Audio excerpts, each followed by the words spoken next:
Hello বন্ধুরা, আজ আমি তোমাদের কাছে নতুন একটা রেসিপি নিয়ে এসেছি।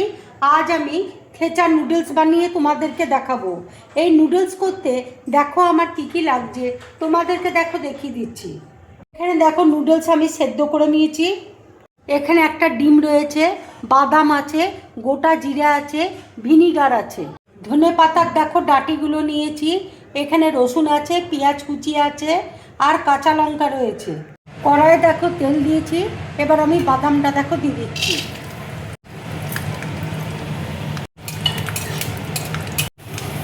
রসুন দেখো দিয়ে দিচ্ছি।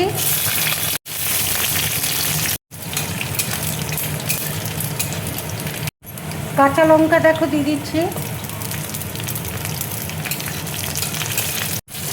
ধনে পাতা ডাঁটিগুলো দেখো দিয়ে দিচ্ছি।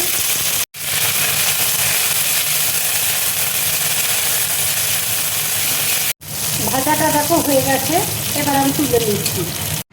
ঠান্ডা হলে দেখো আমি এগুলো থেতো করে নেবো। এবার দেখো ডিমটা আমি ভেজে নিচ্ছি। অল্প করে দেখো নুন দিয়ে দিচ্ছি।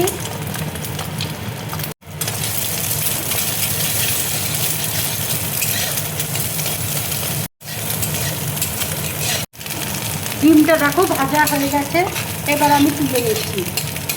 কড়াইয়ে দেখো তেল দিয়েছি। এবার আমি জিরে দেখো ফোড়ন দিয়ে দিচ্ছি।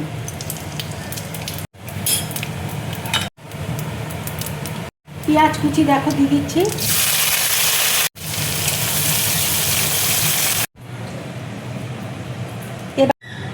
এবার দেখো থেতো আমি করে নিচ্ছি।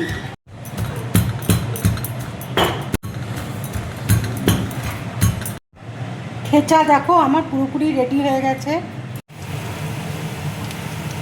আন্দাজ মতো দেখো নুন দিয়ে দিচ্ছি। পেঁয়াজ দেখো ভাজা হয়ে গেছে, এবার আমি থেচাটা দেখো দিয়ে দিচ্ছি।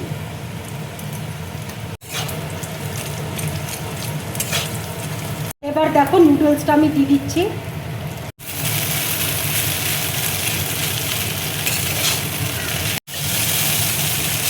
ভালো করে দেখো ভেজে নিয়েছি। এবার আমি অল্প করে ভিনিগার দিয়ে দেবো।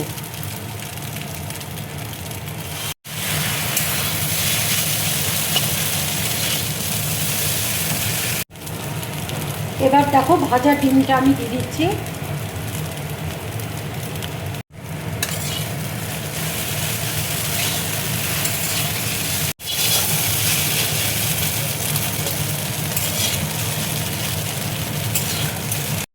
নুডলস দেখো আমার পুরোপুরি কমপ্লিট। এবার আমি গ্যাসটা অফ করে দিচ্ছি। এইভাবে তোমরা থেচা নুডলস বাড়িতে বানাবে, বানিয়ে বাড়িতে খাবে। খেয়ে আমাকে অবশ্যই তোমরা জানাবে তোমাদের কেমন লাগলো। যদি আমার এই রেসিপিটা তোমাদের ভালো লাগে তাহলে লাইক করবে, শেয়ার করবে, আর ড্রিম ব্লগ চ্যানেলটাকে সাবস্ক্রাইব করবে। তোমরা বেশি করে কমেন্টস করবে, তাহলে আমার খুব ভালো লাগবে। নমস্কার।